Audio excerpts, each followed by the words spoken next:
K-Poi 1059, the Big Kahuna, Honolulu's only classic rock, Dave Lawrence, the Workforce Afternoon. And my next guest is a legendary figure. He's been making music for well over 40 years, starting in the group The Paramounts, who the Rolling Stones once called their favorite UK R&B band. He was an original member of Procol Harum and went on to have a lengthy solo career from the early 70s to today. We're giving away a signed Fender guitar from him as a grand prize to a week of giving away his latest CD, Another Day's Blues. It's a great thrill to welcome back to the show for his second appearance, Robin Trower. Aloha, Robin. Hello there, Dave. Nice to speak with you again. Thanks for taking some time. My pleasure. And congratulations on the success of Another Day's Blues. It's really been, and the Inside Out song. Now, I know this is a reworking of the Someday Blues release that you came up with. How did you end up redoing that and bringing it to this? Well, the whole thing came about because I had one track called Go My Way, a version of it that was left over from that recording session that never made it onto Someday Blues. And I thought it'd be great to try Davey Patterson on vocals on it. And we did, and it was great. And Derek, my manager, had the idea of trying his vocals on a few more of those tracks. And we ended up with a whole album worth of stuff, and I added some new stuff to it. And I'm very pleased with it, I must say. Yeah, and the thing, so when it first came out on Someday Blues, the song Inside Out, you actually sang that, right? That's right, and it had different guitar and everything on it, so it's quite different to the other version. Yeah, and Davey Patterson, his voice is eerily similar to James Dewar. Yeah, he's a fantastic singer in his own right, Davey, without a doubt. Yeah, man. That's a comment that a lot of listeners, I think, if I was to sum up some of the reaction to Inside Out, and when people talk about his voice, people definitely find that connection. Yeah. Well, they're both Scottish. I don't know whether that's anything to do with it. It's just one of those weird things where sometimes artists are able to, in the future, they come up with a voice that just completely gets you back to that. I mean, the thing I think of, and maybe you've seen them and you'll know, is if you ever seen the airplane that Paul Kantner takes out on the road with that chick, Diane Mangano. Have you ever seen that? No, I haven't, no. She hits Grace. I mean, it's amazing. It's It's just, there's a lot of folks who do that, and I would say Davey Patterson's just got an amazing voice, and his sound with your guitar sound, nothing better. I mean, it goes together perfectly. Great, thanks very much. You're welcome so much. And the thing about you, Robin, that's and I've been a fan for a long, long time, and your career has taken you through so many different kinds of sounds, and it seems as if as you grew as a musician, you kept reaching back deeper and deeper into the blues with each record. Is that accurate? Well, I think, that definitely applies to the last 3 or 4 albums. Right, at least the last 4 or so, right. Yeah, I mean, since Someday Blues, I really set out to sort of learn to play proper blues guitar instead of just being, sort of a rock player influenced by blues, which is what I was up to then. I set about creating a different style for myself for that album. And that has fed into everything I've done since then, has been very influenced by all that study time. It shows. I mean, it really does, because because I was sort of, when I knew I was going to get the chance to talk to you again, I spent some time sort of just revisiting different eras of your life, and from early stuff with Procol, but also early solo stuff, and then later solo stuff. And it's interesting, when you began your solo career, you were so often compared to Hendrix, who had just passed on and had a giant mark on music. Yet you had been releasing things commercially even before him, really. Did your playing and sound get a change in direction or inspiration because of Hendrix? Oh, yeah, definitely. I mean, you've got to appreciate that as far as playing electric guitar goes, there's the period before Hendrix, and then there's the period after Hendrix. Yeah. In other words, everything changed when he came along. And you either had to take that on board and move forward, or be stuck the earlier period, because he invented a whole new language and everything for the instrument. And you were there before it, which is the fascinating study. I mean, it's like you were there prior to it, and then he came along, and then you were so often compared with him as a solo artist, and it's just interesting when you look at the timeline. I guess is what shows it to be kind of unique, because you already had stuff out, and your sound really did come to be. That was like the next era of Robin Trower almost. Well, the thing is, as well as being influenced by Hendrix, obviously because I was around before he came along and was listening to, a lot of people and being influenced by a lot of people that influenced him. Mm-hmm. So it wasn't a great stretch for me. Right. There were players about, that were doing a similar sort of thing, only not as creatively as he came along and did it. Sure. And what he added to it was his incredible writing ability. His creativity, his ideas. That's what took it into another place altogether. Did you ever have any personal interactions that were memorable with Jimi Hendrix? No. I only ever sort of saw him once. I was on the bill in Procol Harum, was on the bill with him in Germany, and that was right towards the end of his life. But no. Was it that Isle of Furman thing, that very last thing in Germany? No, it was one before that. It was Berlin. But right around where I'm talking about. Yeah, that's it. Yeah, that's heavy duty, man. Yeah, that was when I was introducing you. And this is, if people are just tuning in, this is the great Robin Trower, my exclusive guest here on The Workforce. You've been around, man, and you've seen a lot of stuff.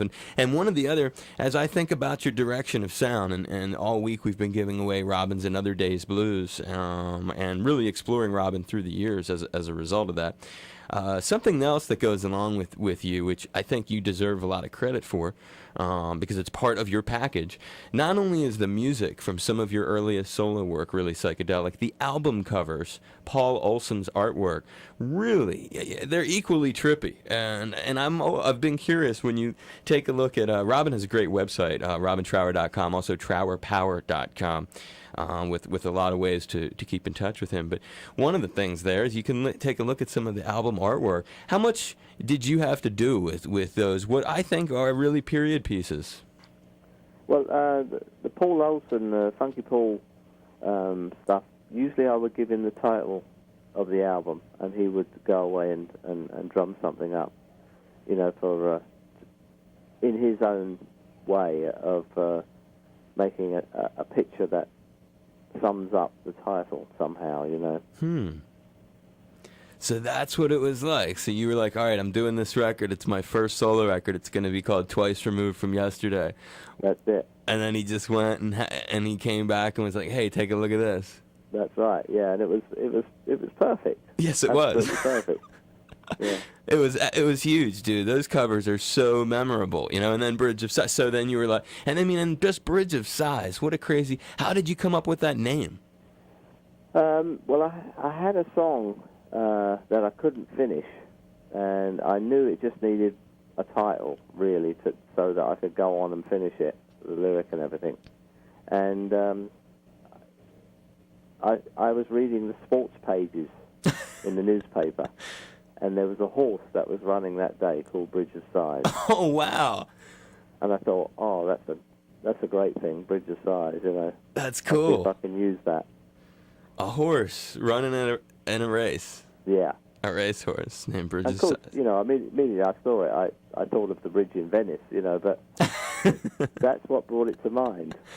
And then the artwork again. Paul Olson, the artist. He just like, these are signature covers. So this is what classic rock. If classic rock was a castle built out of album covers, then those are two. Twice Removed from Yesterday and Bridge of Sighs that are a big part of it. And I would argue For Earth Below as well. Has an equally. He did many other things for you, but those are just special ones. I just want to point out that, and you have cool links at your site, so you can go to his website and learn more about some of the origins of the artwork. Is that your idea, or is that just your manager being that thoughtful? I think it's probably Paul made the connection there. Okay. You still tight with him? I haven't seen him in some time, I must admit. We don't move in the same circles anymore. I hear you. I hear you. Well, he's got your stuff represented well at his website. And when you can compare the sound, when you think about this new album, Another Day's Blues, it has, because it's like there are different periods of Robin Trower, and now is the period of not only is it blues, but it's a period of like a real clean, clear sound. It's very stripped down. It's very, to me, and I'm a lot younger than you, but to my ears, it's very like post Rick Rubin's influence as a producer, where everything became much drier and cleaner compared to, say, Long Misty Days or something like that. Does the way I'm describing it as a drier, cleaner production, does that represent sort of where your head is at as a writer coming up with music? Well, I think the way it sounds is what is right for the song. In other words, how the song is and how the performance is dictates what it should sound like, I think, more than anything. Okay. And it's just it's not as it's just not wet and psychedelic like those crazy. Well, I'm not very keen on wet. Say again? I'm not very keen on wet. Right. I hate things that sound overproduced. Yeah. But I mean, just compared to like some of the tracks on For Earth Below, which are just, it's just some of the most psychedelic music. Everything was so delayed, and the effects, the processing, the gear that you were using. Right. That's right. I mean, that sort of attempt to get a very dreamy thing happening. Right. That's still part of the arsenal as well, but it wouldn't have suited anything on Another Day's Blues. And but if you go to the 2 albums ago, the album called Go My Way, mm-hmm. you'll see that is very, very psychedelic. Nice. Yeah, I know that you have, and I see the set lists that you post at robintrower.com, which show, a lot of the psychedelic material still in the set. Oh yeah, I'm still that kind of thing is very, very dear to my heart. Good. That's important to hear. I don't want to hear that that's not. I want to hear that you still, I look at the set, I got to believe, because when I saw you, and it's been a few years now since sometime in the I was working in Boston for a long time at station there, and I got to see you at the Paradise. All right. Paradise Rock Club, and you were still very, very psychedelic. So I think that's an important thing to your fans, that quality remains, and it's cool to hear you call it near and dear to your heart. I like that. And how often do you stray from that set list that you post there at your site? Is it I've got I'll probably put a couple of changes in. I've got a US tour coming up. I should change a couple of songs in that set list, but just this year I decided to do as many of what I call the most popular songs. That's why that set list is what it is, with so many of the earlier things and things off Victims of the Fury and stuff like that. Yeah, it's a wonderful list. I'm just curious how rigid it is and how much you mess with it, basically. Because I think I'm sure, as you know, I mean, that's an element to the spontaneity. I don't think it's required. Some bands would go out there and just bang out the exact same set list, but still take the songs into exploratory places. And then other artists like the Dead, for instance, would need to really move the set around as well. So it's good that I like hearing that you move it around. The other thing that's cool there's a few things at robintrower.com and trowerpower.com, which I think fans would find enlightening. One is, it seems like you're still working with Jack Bruce. Is that the JB that you talk about in your touring studio diary section? Oh, yeah. I've been, Jack and I have been writing some material together just over these last few months, and we're going to be going in the studio in about November, I think. That's cool. So you're still tight with him? Oh, yeah. How many of the Cream reunion shows did you catch? I didn't see any of them. They showed it on TV, and I saw it on TV. You're funny. I actually flew from here all the way to New York to catch one of those shows. Oh, right. Yeah, and at the Garden. It was good. It was good to see. So you're going to be doing some new stuff with him? Yeah, we've written several songs already, and it's going really well. And we determined at the outset of working together that all the songs will be co-written between the two of us, so that we get a nice blend of the two kind of voices of the guitar and the vocals. Yeah. That's hot. I like that. Any other musicians working on that we need to know about, or? We haven't gone outside, just the two of us at the moment, just writing. Okay. But it will be a three-piece. We'll obviously guitar, bass, drums, and Jack on vocals. The great thing that you do is like you have a sense of, and other artists do this too. Other artists have this online diarying, I guess you'd call it, this almost like your own little blog, sort of, and you put your own comments there, right? I mean, that's what it looks like, and one of the ones, you can learn a lot about you from just 3 or 4 a line in a comment. Here's one. July 28th, this past summer, you did the Fillmore Auditorium in San Francisco, and you put like your own little, your comments from that night up there, and you wrote, quote, I remembered playing here with Procol, on the bill with the Doors one week, and Floyd the next. That's craziness, bro. You remember doing those gigs with those other people? Yeah. Playing at the Fillmore with Jim Morrison and the Doors. That's right, yeah. That's just, and can you remember what that, is there something that pops? I mean, when you say you remembered playing there with Procol, what do you remember? I can't remember much about the shows themselves. I did go out and see the Doors. So you went and watched their set? I went and watched them, yeah. I didn't like it. You didn't like it? No. Did you get to meet Jim backstage and stuff? No. Nothing like that? I didn't really know who they were, to be honest. See, so that's the insight. Name. Say again? I knew the name, but I didn't really know who they were. And when you played there with Floyd, did you interact with them? Was that someone? No. I sort of knew the name. I went and watched them. I didn't like it. Wow. But, I've never really been into much what I call pop music, really. Right. I've only really been into, blues and I know. Blues-influenced people. I know what you've been into, because in another one of the quotes, June 29th, B.B. King's, New York, quote, realized tonight I was standing on the same stage that James Brown, my all-time musical favorite, had performed on. Quite humbling, end quote. Yeah. Yeah, a bit mind-blowing that for me, that was.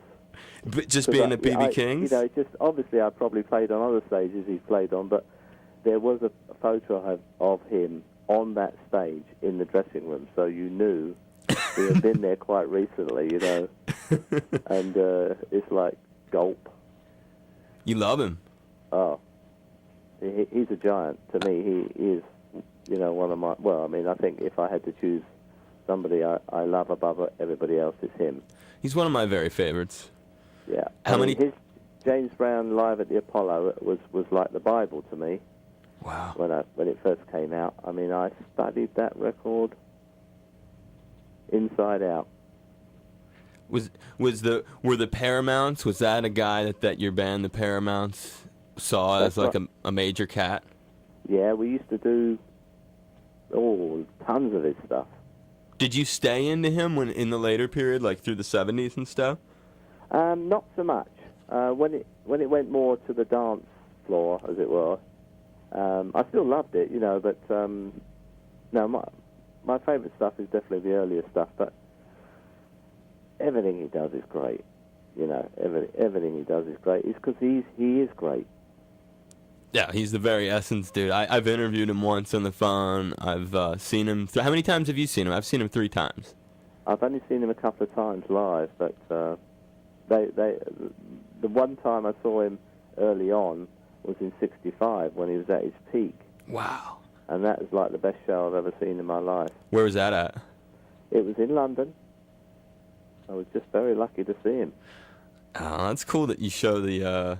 See, it shows where your head's at, really. I mean, that you're that into the JB, and you're early. I got to say that '70s business, you were pretty funky too. I mean, when you got your, the first several solo records had that kind of sound. You know what I mean? Well, I mean that is a lot of his influence. A lot of his influence. I mean, Two Rolling Stones is parts of it are a straight lift from one of his songs. So That's nice. It was a big influence. And you really put a lot of things together there too, because it's very heavy sounding too. It has that almost like Tony Iommi of Sabbath kind of quality at times. Was he a guy that you dug? Sorry, I missed that. Tony Iommi from Sabbath, was he a guitarist that you liked? I can't think of it. I don't know if I've ever heard them. Black Sabbath. Yeah. I mean, I sort of know the name, but all those heavy rock groups sound the same to me. Wow, so you never really listened to Black Sabbath? No. No connect. You don't, and you barely know anything about them. I've probably heard them on the radio. Ozzy Osbourne's old band. Yeah, I know the name, but I don't like that kind of music. Yeah. No, it's just fascinating to hear as a British rock guitar. And Ozzy, as in you've never met Ozzy Osbourne then? No. Fascinating. And when was the last time you were here, Robin, in Hawaii? In Hawaii? I've never been to Hawaii. Never, ever been here? No. I've always wanted to go, but it just never came together. Well, I think we got to make our business. Got really, really work on that, dude, because for a guy who's had a career like you've had, I'd love to come. Man, and I'd like to get you out here. I appreciate the fact that you were willing to give us such a nice gift. Thanks for the guitar to give to our listeners. That's very kind of you. In lieu of you coming here yourself, that's a wonderful treat. Oh, thanks very much. It's a pleasure. Yeah, you're quite welcome, and people can stay in touch with what Robin's doing at robintrower.com and also trowerpower.com. Fascinating stuff there, as you've been hearing in this interview with him. You know, you really can learn a lot. It's a website that's cool. It's interactive, it's updated, it's fresh, and it's very personal, as you've heard during this conversation. It was a huge thrill to speak with you again, and I hope you enjoyed being part of my show, Robin. I did very much so, Dave. Bye. Aloha, it's Robin Trower, and that's right, you're about to enjoy that magical time of day, labeled in rock star and celebrity IDs. Hey, Dave, have a happy 420. Aloha, it's Robin Trower, and you've made a great choice. You're listening to my friend Dave Lawrence.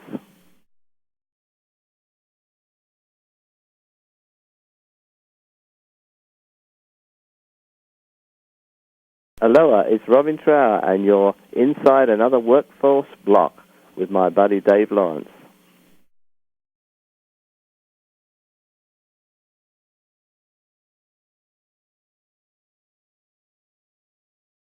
Aloha, it's Robin Trower, and this is the month of British rock on the Big Kahuna.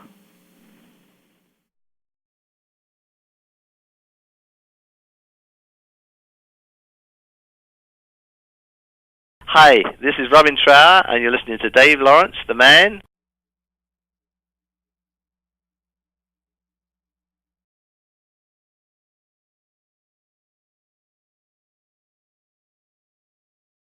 And Robin, would you be willing to cut a couple IDs? They gave you an Sure. email? No problem. Did Derek send you that email? I've got it here. You're an animal. I love that. Are you ready to go? I certainly am.